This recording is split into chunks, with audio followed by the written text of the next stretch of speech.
Do you want me to just go ahead, Wayne? Yeah. You probably want to get the intro. How about we do the giveaways? Oh, okay. Okay. So as you were coming in, the people who were on time, the first 4 to arrive, get free swag. So the very first person award goes to Keith Butcher for getting here the first. I think you were here 20 minutes early, so congratulations. Well done. The next one is Monica Perales. Yay! Monica, here. Okay, congratulations. These are licenses of Snagit and Explain Everything. So thank you to Teresa Acosta's office for this. The next one we have Marie Celine Johnson. Congratulations. And Alan Litch. Yay. Now we have more swag at the end, so don't be leaving early. Swag will be at the end too. Thank you so much, Susie, and thank you for those who came early. Welcome to Emerging Trends. Emerging Trends is a seminar series that covers various topics in educational technology. Some things that we've covered in the past are copyright, digital humanities, online teaching, data visualization, digital video, and Turnitin. Some of our upcoming topics will be about writing good multiple choice questions and open educational resources. So today's topic is about connection, communication, and community building, 10 collaborative technologies for the online classroom. It will be presented by Jingyuan Fu and Susie Gronseth. Jingyuan is an instructional designer at the Office of Educational Technology for the Liberal Arts College. In her role as an ID, she explores learner-centered pedagogy and effective educational technology that can help engage students in knowledge building and sharing through interactive online activities. Dr. Susie Gronseth is a clinical associate professor in the Learning Design and Technology program area in the College of Education. Her research interests includes the use of learning technologies in ways that engage learners, represent content in a variety of ways, and provide opportunities for learners to demonstrate their knowledge and skills. Please help me welcome the first presenter, Jingyuan.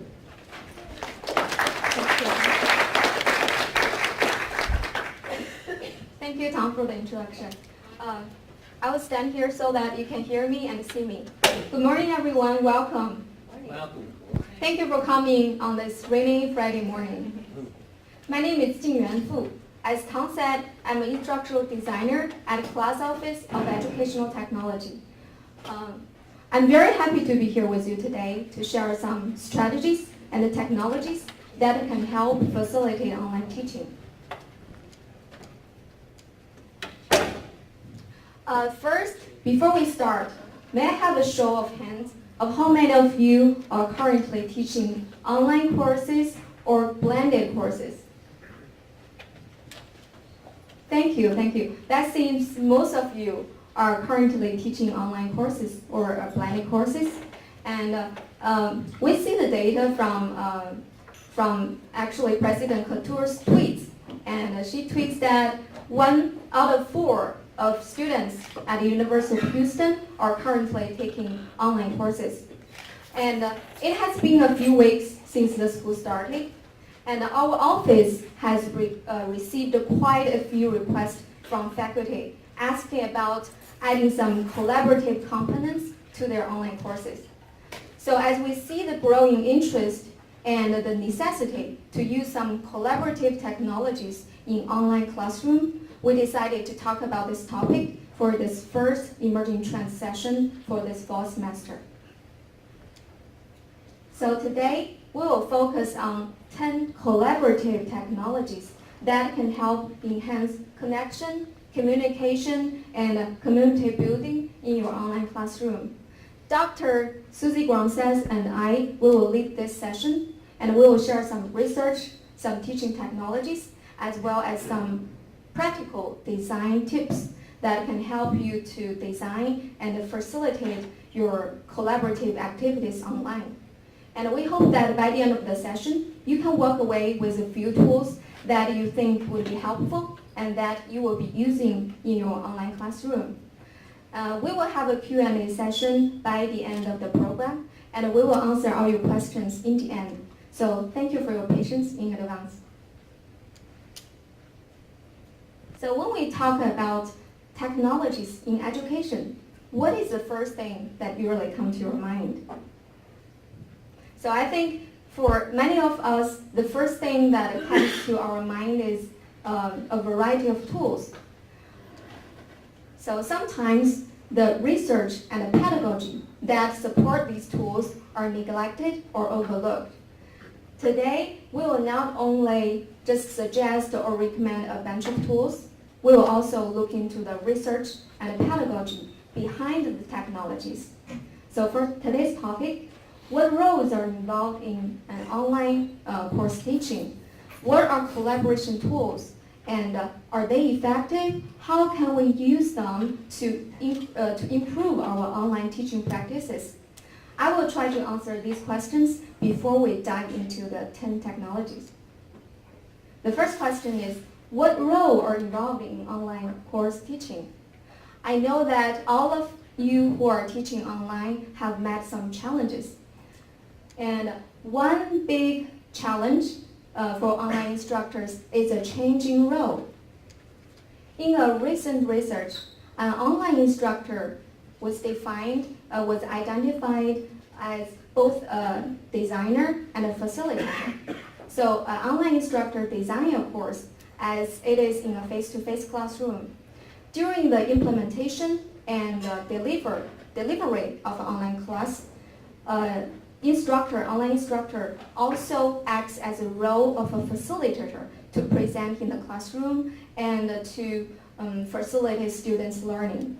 I believe that instructor who teach a face-to-face classroom also have to carry some of the facilitation roles, but online facilitation is a whole different experience, and it could be very challenging for online instructors.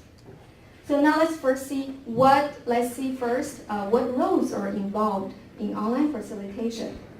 Now let's look at this chart.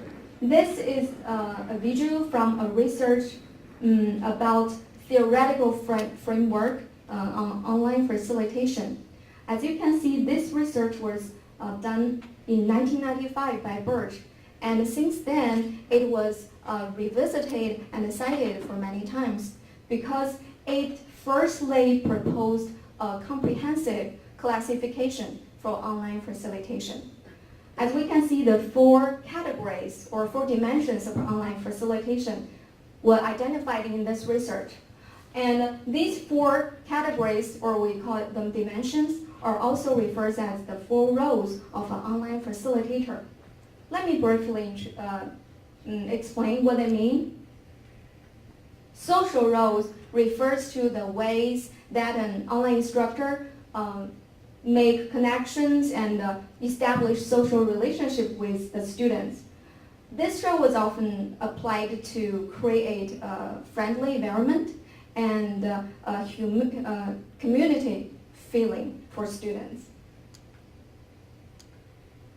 Managerial roles refers to the administrative and organizational tasks, such as to set up some objectives or rules for your online discussion or your online content, or the overall management of the course. Pedagogical roles refers to the teaching method, especially the teaching method that can fit in an online environment. And technical roles refers to the technical support that an online instructor is expected to provide for the students. This is very important because online instructors need to make students feel comfortable with the technology so that students can focus more on the academic tasks other than the technology themselves. So it seems like an online instructor has many hats to wear, and this is all the roles that online instructor need to carry out. However, this is what we feel like in reality. So as you can see, there are often gaps between the full roles and the facilitation purpose. So there could be many reasons that cause this. And something is missing, something important is missing here. So one major reason could be the missing of technology. So imagine that without technology, how can an online instructor to reach out to students to support them in any way, to establish social relationships or give them technical support? That's impossible. So technology, we can say that it plays a very important, a critical role in online facilitation. It makes it possible for online instructors to establish connections with students and to try to perform these full roles. Next question is, what are collaboration technologies? So collaboration technologies refers to the technology tool that you can use to help people work together towards the same goal or objective.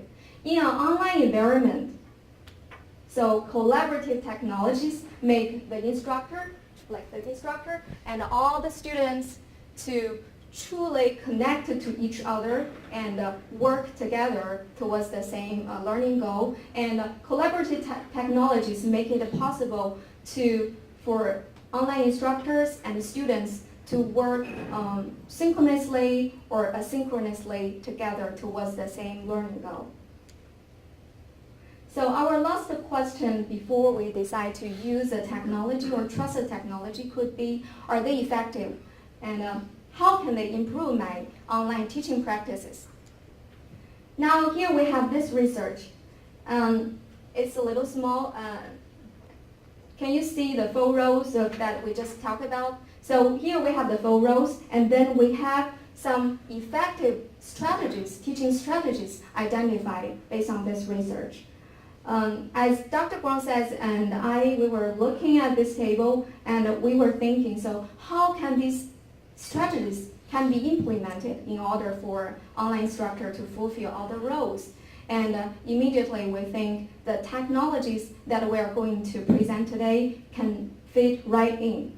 So now please take the handout that we provided, or if you see this short link here, you can, if you are on your laptop, you can click this link, or you can use your mobile phone to scan this QR code to get access to this file. And the electronic version of this handout is you can click on each link, each tool, and it links you to the website of the tool. So you can, when we go through the 10 technologies, you can go to the website and see how it's like. Now it's time for us to dive into the 10 technologies. So be patient, we have 10 to come. Okay, the first educational technology that I'm going to feature today is video creation tools. And if you are looking at the table, you can see that we have more than one technologies in each category. And as we go through all the technologies, you are welcome to just look at the handout and see how each technology can pair with the corresponding strategy to support the role, to support an instructor to fulfill each role. And for the first one, the first category, you can see there are like other tools like WeVideo and Animoto, as well as others. And one of my favorite and the easiest to use is Adobe Spark Video. Adobe Spark Video is a free mobile and online video creation tool. And just for your information, it's part of the Adobe Spark suite. The other two tools developed by Adobe Spark, Adobe system is Adobe Spark Page, which is a web page creation tool, and Adobe Spark Post, which is a graphic design and editing tool. What I like most about this Adobe Spark Video is it allows users to upload different contents, multimedia content, like the text, images, icons, audio, video, and you can add the music. You can also add your audio recording. You can have an audio recording or audio narration to add to it. And they can be added to slides to create videos and presentations or stories. What I like about Adobe Spark Video is it allows you to upload all these contents to slides inside of a timeline, like some other, like WeVideo or some other tools does. It makes it much easier for users to create a video. Here, I want to show you an example. This is a video that I created for my office, the Office of Educational Technology for class. Now let's watch it first.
So as you can see, it's a short video about one minute long, and I believe it expresses information more effectively and in a more engaging way if you just hear me standing here and talking about my office for 1 minute.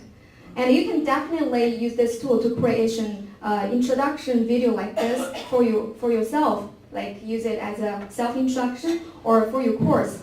So here I have another example. It is a course orientation video that I created for a faculty who works at modern and classical language.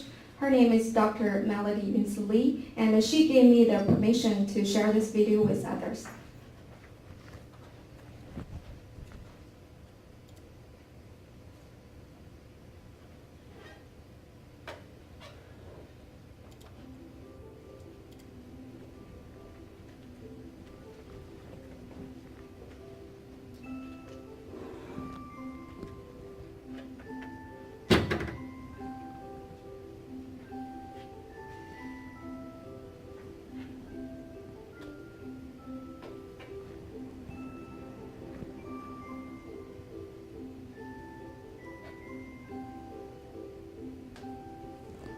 Hi, welcome everyone to Survey of Chinese Literature, which is both a literature and a language course.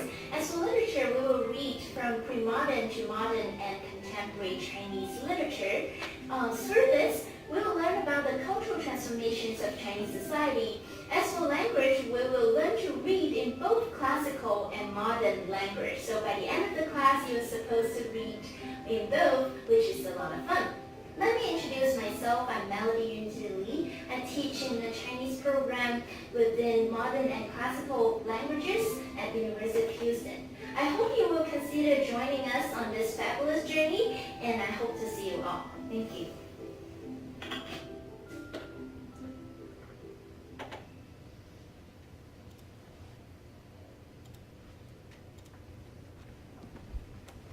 So as you can see in this video, the instructor has a short recording of herself talking to students.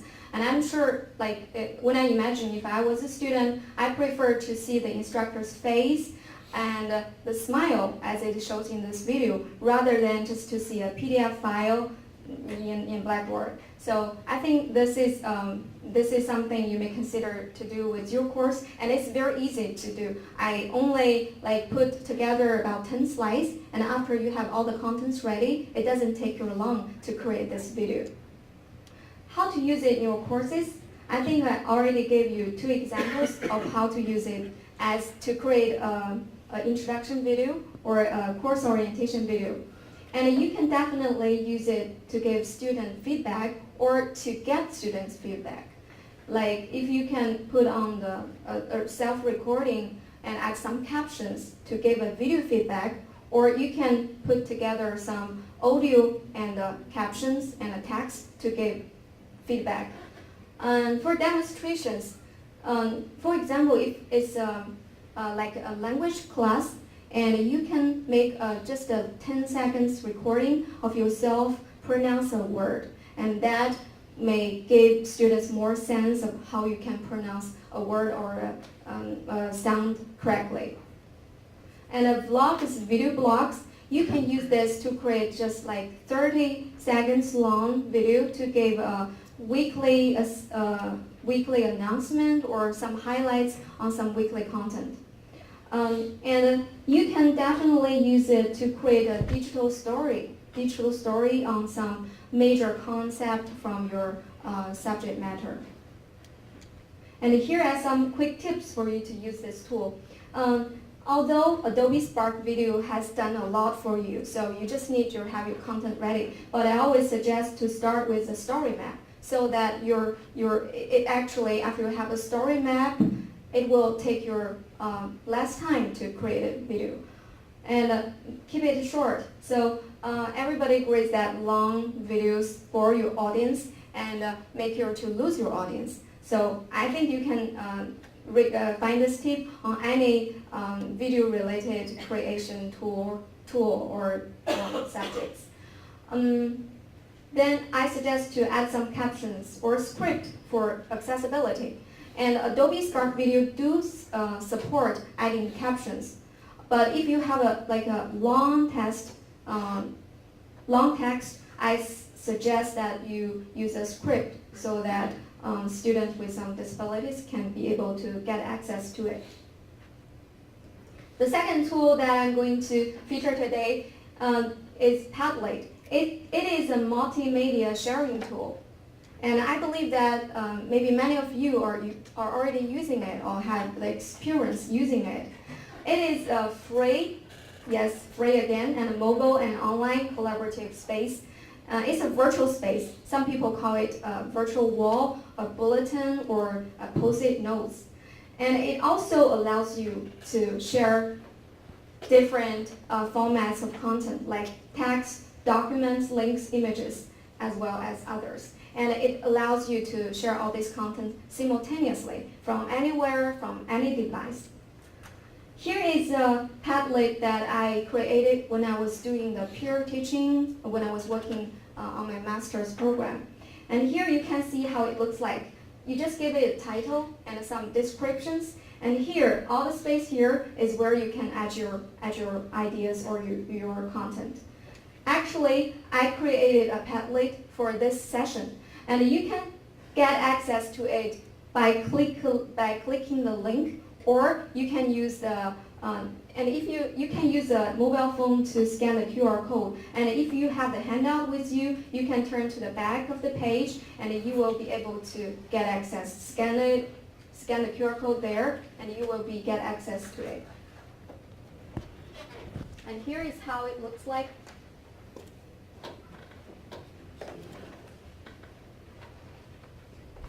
So you are welcome to leave any comments or questions on this Padlet, and we will revisit it if we have time in the end, and I will definitely revisit it to answer anything questions you leave there. And here you can see, excuse me.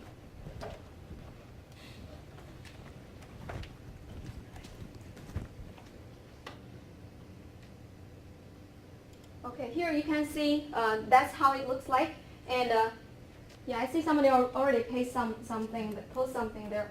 And if you click this plus button here, and you will be able to add your content. And here is all the formats that you will be able to add to this Padlet. So I encourage you to add something there, and I will revisit it. Okay.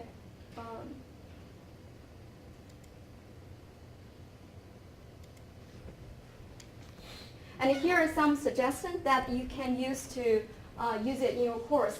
So definitely for the discussion board and group project collaboration, it is good for doing group work because you can set up different links and to assign different students to different groups. And you can just supervise their discussion or their work by getting access to click the link and go to the Padlet. It's also good for peer review of assignment. And I have done it before when I was doing my master's program. For formative assessment or conclusion, like if you explain some important content and you want students to give their reflection, so you can set up a Padlet and ask them to post their ideas and what they think, their reflections. Some quick tips for this Padlet. It is super easy to use tool, and it's very powerful. It has a lot of advantages. However, it is not integrated into Blackboard. So one of the thing that you may not want to use this tool is you have to, if you use it as a discussion board, you may have to create your gradebook to manually give all the grades and then upload it to your gradebook in Blackboard. So I would say use it as a class back channel and use Blackboard for your first discussion tool. And set Padlet privacy setting. This is important. So we strongly recommend that you set it to secret or password protected. There are two other options. One is private and one is public. Private is very restrictive and public is not safe. So set it to these two options allows your students to get access to it, and at the same time it will not show up, will not pop up if you do a Google search.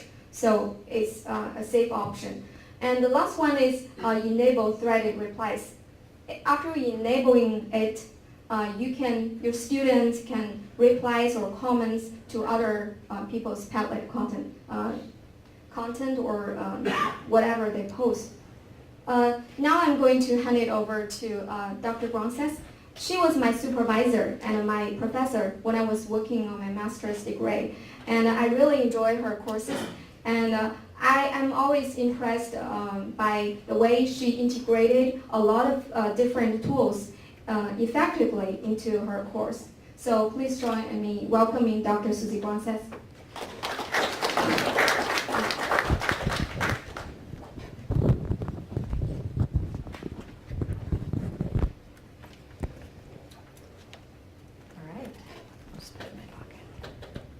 Thank you so much. So we're going to talk about Padlet first, Twitter first. Twitter now allows you to have up to 280 characters in a message. It supports images and video and web links. And I do things in Twitter like sharing resources with a specific hashtag. I'll create one for my course. Sometimes I will do something called a Twitter chat, where we'll have a synchronous discussion around that hashtag in a specified day time, and students will have that conversation. And what's neat about it is that you can bring in experts from outside your physical classroom. In this example, we joined up with the professional organization ISTE, the International Society for Technology and Education, and we participated in a book study with about 500 K-12 teachers from around the world. And so part of that was this Twitter chat with using the hashtag #ETCoaches. So what you're seeing here is my students participating in the Twitter chat. This is the view through, there's a lot of tools that you can use to kind of manage the conversation, keep track of that hashtag, and post your tweets. So this is Participate's one of the many tools. But the idea is that when you open up the discussion to be on a space like Twitter, you can bring in people that can add additional perspectives outside of your physical classroom. And these are some questions that I've had for a chat that I did in another class. I typically will do 5 or 6 questions in an hour, and I provide the questions before the chat so that students can think about what their answers are going to be. You can do Twitter chats, you can do resource sharing, we do book studies, connecting with experts. I always offer asynchronous alternatives to the synchronous activities, Twitter chats being one of those synchronous activities. So for Twitter chats, they can pre-schedule their tweets, and then they can follow up with replies and @mentions after the session. So that allows everybody to participate no matter what their schedule is. Twitter chats are great to inject humor, memes, GIFs, have fun with them. And so I find that if I model that in the chat, then I'll have students that will add relevant humor and memes and things like that that make it very fun and enjoyable. The next one that I want to show you is a tool called GroupMe, which is a type of tool in this category of mobile instant messaging. This tool allows us to have a private group that students can access from their mobile device or through the web. And we can share text, images, web links, and polls and calendar items in the group. I did a research study on my class last spring with another one of our master's students, Juanita Abear, and we looked at the conversations that happened in that class. We coded the messages, and we did a follow-up survey. And we found that students overall found that it was very easy to use, and they loved that instant access, and they loved being able to access it from their mobile device.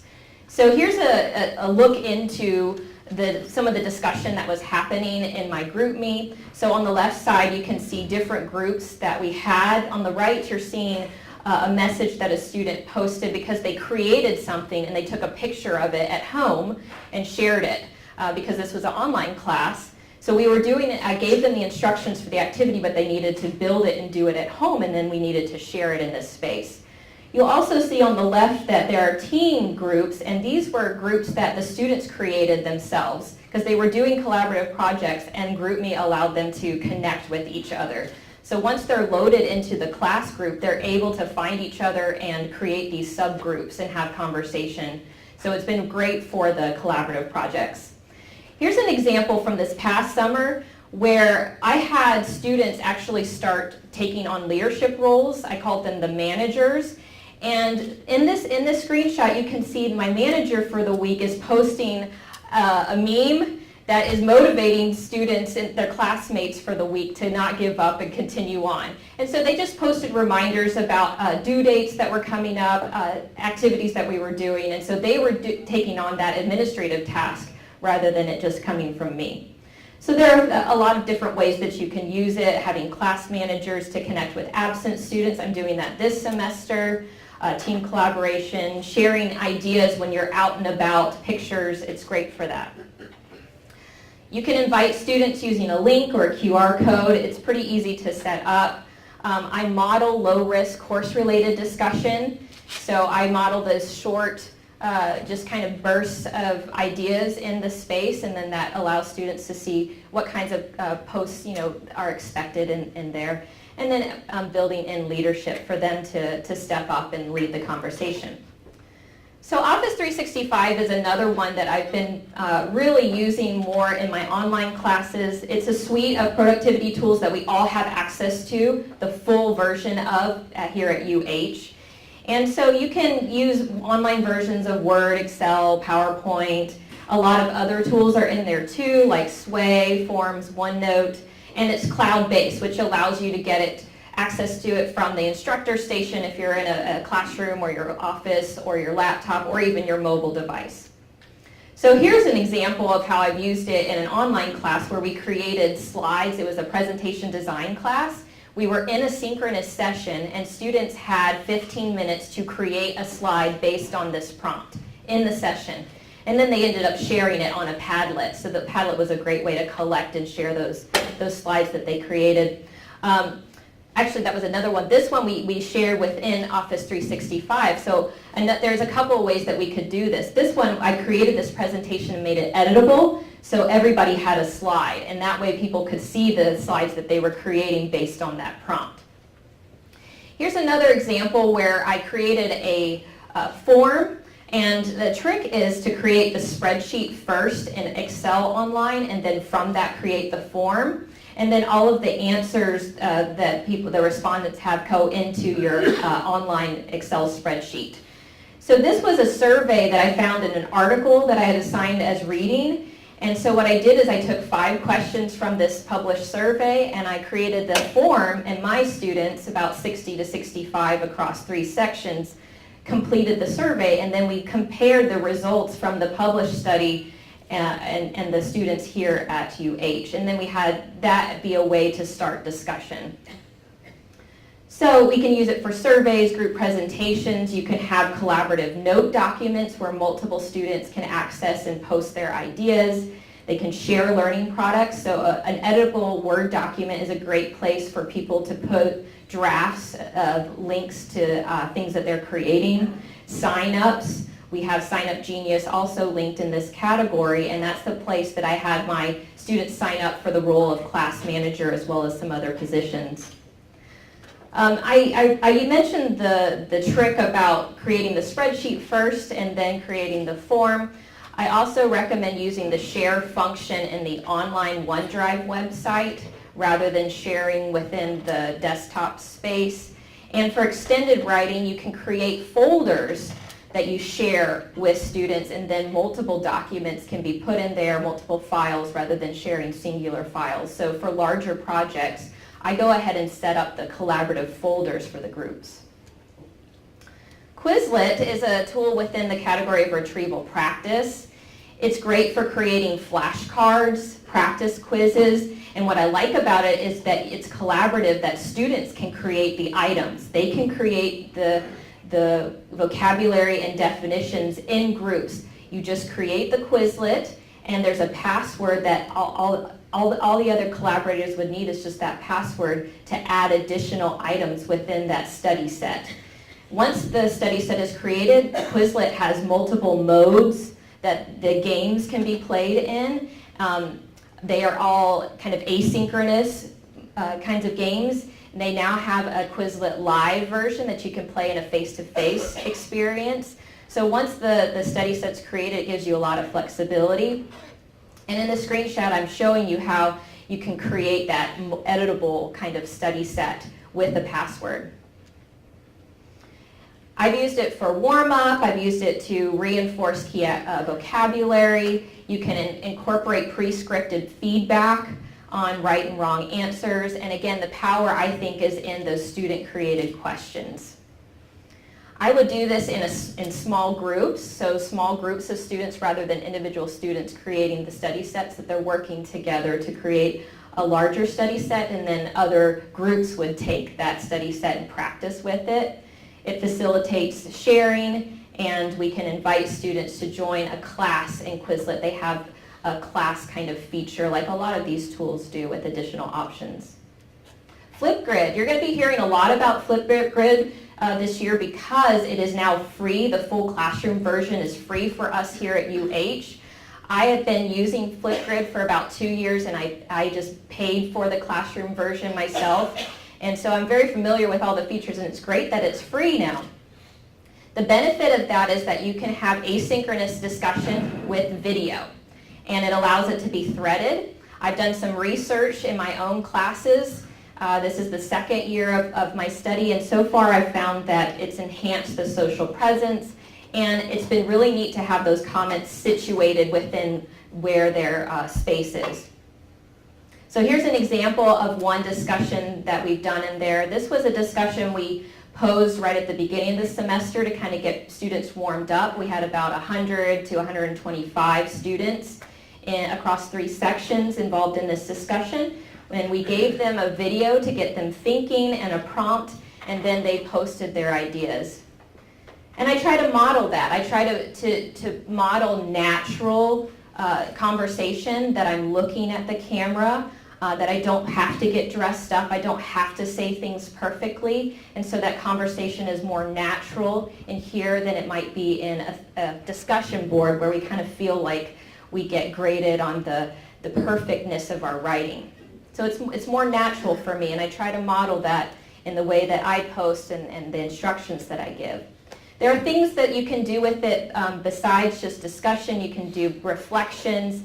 There's this idea of a flip hunt. Think of a scavenger hunt with prompts, and then the posts in the flip grid are them finding the different things on the flip hunt. You can have it as exit tickets and demonstrations. So again, natural conversational style discussion.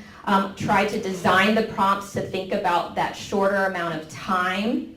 I tend to do about 1.5 to 2 minutes, and sometimes it takes a little bit refining to get the prompt to be narrow enough that somebody can talk about it in that time. And finally, Zoom. So synchronous webinar activities, I tend to use Zoom. I've used a lot of other tools. Blackboard Collaborate is another one, but I like Zoom because it's easier for me to invite experts outside of my physical class. And I use the premium version because the free version allows me only up to 40 minutes. But here's an example where we had the author of the textbook that we studied for the class in a session. During the class, we invited him to come and elaborate on the things that we had read in the textbook. And I also use Zoom rooms as collaborative spaces for my work teams of students. So I'll create a recurring room, and then the teams can use that to meet on their own schedule. So they have that available to them to meet synchronously. I do polling in my Zoom meetings. I do breakout small group discussions, students' presentations. I had a synchronous session on Wednesday where we featured one of the students' research that she has been doing. I like to use those recurring meeting rooms for students, just give them access to it. I like to incorporate challenges and interactivity in the sessions rather than it be a lecture.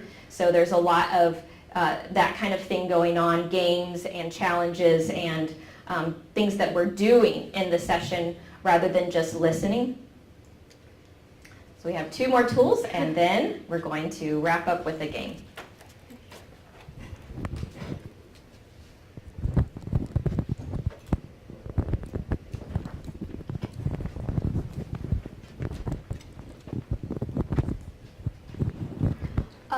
Yeah, so here we only have 2 more tools left, and this interactive image creation tool is called ThingLink, and it works just the way like it sounds. You add links to things, ThingLink. So it is an online interactive image creation tool, and it allows users to embed multimedia content, just as the Adobe Spark video and a Padlet. And it is very powerful because it can be embedded with other content creation tools. Like if you create a Padlet or you create some other tools, and you can link them to this, you can add links and link them to this ThinkPad images. And here is another example. So Dr. Lee is a new faculty. She's the one who allows me to share the video. So I have been recently working with her. So this is an interactive syllabus that I have created for her. I have to click it to get access to this interactive images. And now, as you can see, this interactive syllabus, this is an image of a class flyer. And you can see I add several links to the thing that I pick out from this image. So like this one, this is a PowerPoint file and that she wants to share with the students to explain about the course. I don't think we have time to watch each one of them, but I will explain what they are. So this one is a website to this instructor, and if you click here, and let me try this one. So you can go to the introduction to this professor. And here, this is a link to a PDF file. It's about a course introduction. Actually, that's a syllabus, like a traditional syllabus. Oh, sorry. This one is a video. The video that I used to create the introduction, the course introduction video. And this one is a Word file. It's a original syllabus. And here, so that's a link for this. Let's go back to PowerPoint. And I have another example to show you. This is a short tutorial that I have created. It's about how to create a digital story with a tool with video. And here you can see the 5 links and step by step how to a step-by-step introduction or tutorial on how to create a digital story. And here that's a sample digital story. And if you click it, it links you to the video. And for each one of the link, you can see there's a tab. You can give it a name. And then you can add some text here to give a short description to let students know what it's about. Here is it's a tutorial that a PDF file that I created for how to search for images from Pixabay website. And here links to some other website resources. This is a link to the website.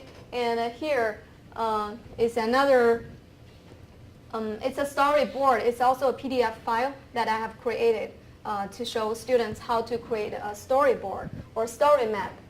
And this is a video tutorial, a resource that I want my students to watch how to create a story using with video.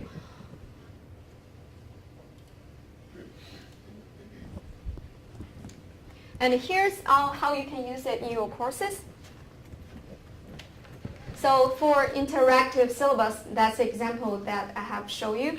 And the photo-based quizzes, I think that would be good for some subjects such as like biology or geography. You can have appropriate image and then add links to where you want to ask a question. For interactive resume and portfolios, you can, what's good about this tool is you can add all your previous works to showcase what you did before. So that can help students or you as an instructor to give a self-introduction. So you can have an interactive resume to put on the website, to put on the Blackboard, or if you are teaching a course about setting up, building a portfolio, you can use this tool for your students because it's super easy to use. And the collaborative data maps, like if it's a history class and or geology class, and you can have a map, appropriate map, and let students to add data to the thing or the point to add some plot points. Also, you can use it to give audio and video feedback. So if it's some visual related assignment, you can put the homework there, assignment there, and click on where you want to give comments. That will give students direct feeling that where is the comment for, what is a comment for. So whenever it's related to image usage, I always recommend to use high quality photos. And since you can add as many links as you want to this image using SyncLink, so I recommend to make all the links easy to navigate. To do that, you can add an extra file to explain what the links is about and how many links. So sometimes if you like more than 10 links, then student may miss some of them. And also you can use the tab. If you remember, if you click on each link, there's a tab, and you can give it a name like link 1, link 2, and then add your description. And I always try to keep the description short because the main content is what you get if you click the link, but not the description there. Okay, finally, the last tool is a graphic editing tool, is Canva. I think many people are very familiar with this tool, and you can use it to create a graphic, some visual images, and do some editing job.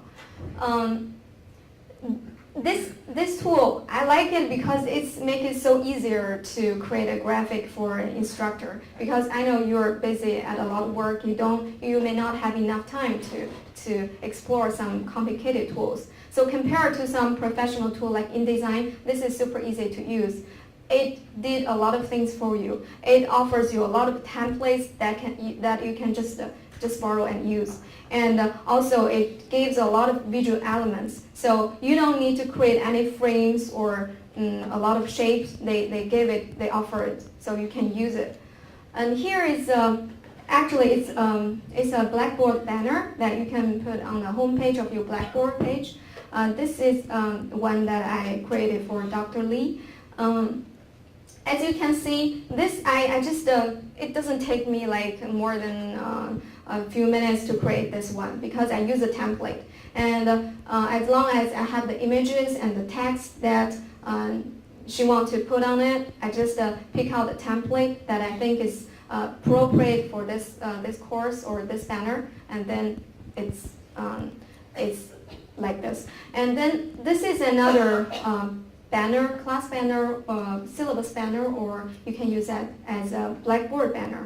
So you can see like the frames the frame in the middle of the title. If you want to use some professional tool to create it, only adjusting the frames and adding colors will take you a lot of time. But using this Canva is super easy.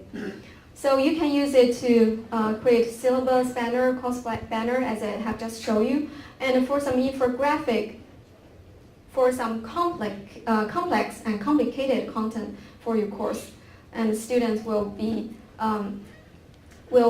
able to have a better understanding of the content. And visual resumes, because you can add some visual elements, so it's good for creating a resume with a lot of visuals, with some visuals, and also it's for creating a chart or graphs. It doesn't take long, just as I just said. Also, if you are a new user of Canva, I recommend to start with a template. And you can customize your design if you are familiar with this tool. But for a beginner, for like if you want to create a banner like that, that one that I have just shown you, start with a template. It will just, you can create it in 5 minutes if you have all the contents, the images ready. Then use high quality images just as you use some other image related tools. And about image, there's always an issue about copyright. So I recommend instructors to model appropriate use for the images. You can provide your students with some resources on how to find copyright-free images or images with Creative Commons license. Okay, that's all I have for today. And now Dr. Susie Gronseth has an interactive part. And so let me have it.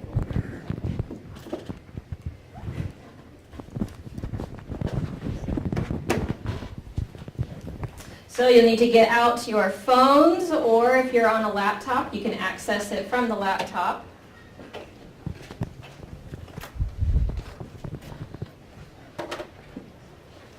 We're going to play a Kahoot game, and the website is kahoot.it. What if we have the app? If you have the app, it will give you the game code. Just a moment. There it is. So go to kahoot.it and put in the game code or game pin.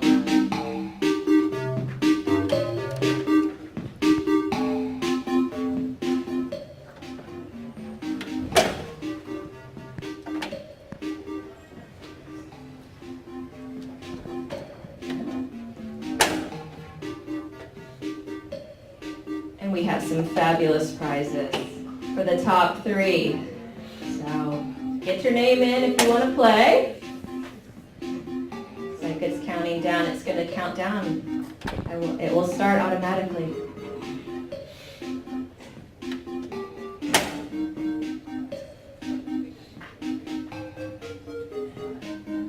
Kind of like popcorn. When it stops popping, then it's ready. 4, 3, 2, let's play. 7 questions. You're going to push the color with the shape on your device. Answers are up here. You have 20 seconds for each question. We all move through together. Plug in your answer before the 20 seconds is up. You get more points the faster you plug it in if you're correct. 9 people got red, but all of them were correct, all 4 answers. They're all 4 online facilitation roles. So that was easy. Any answer was correct on that one. What tool can you use to create a video-based course introduction? Something having to do with Spark. What is it?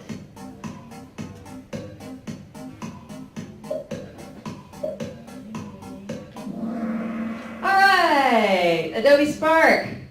Most of you got that one. Rob, you are in the lead. Third question, real-time discussions use a specific hashtag and often follow Q1, Q2, A1, A2 format. Which one of those is it? An example from my class.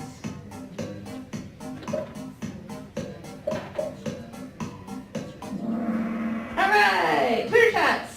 Twitter challenges are a thing. We didn't talk about that today, but a Twitter chat is what we're talking about. Tan, you're in the lead. Oh, I see. Question 4. What can I use for class managers to connect students, to catch people up who might be missing that synchronous session, might be falling behind? Connect students together is an example from my class. Featuring Ron Burgundy. All right, mobile instant messaging. That was kind of a hard one. We have a new lead, Kiki. Here we go. 3 more questions. It's anybody's game. If you want to create a form in Office 365, what should you do first? This is just my tip for you because I've done it the other way and it didn't quite work out. So you do this first, you won't have to create your firm twice. Either getting a cup of coffee or starting with the spreadsheet was correct. All right. 6th question, web-based tool and app that facilitates discussion through short video responses and replies. Something to do with Flip. All of these things are things, real things. But only one of them is right. Whoa! Unanimous! I know a professor will do a backflip when everybody gets it right on the clicker question. I can't do a backflip though. Maybe a cartwheel. All right, last question. This could be when the new leader emerges, or Kiki could take it all. What is this? Something.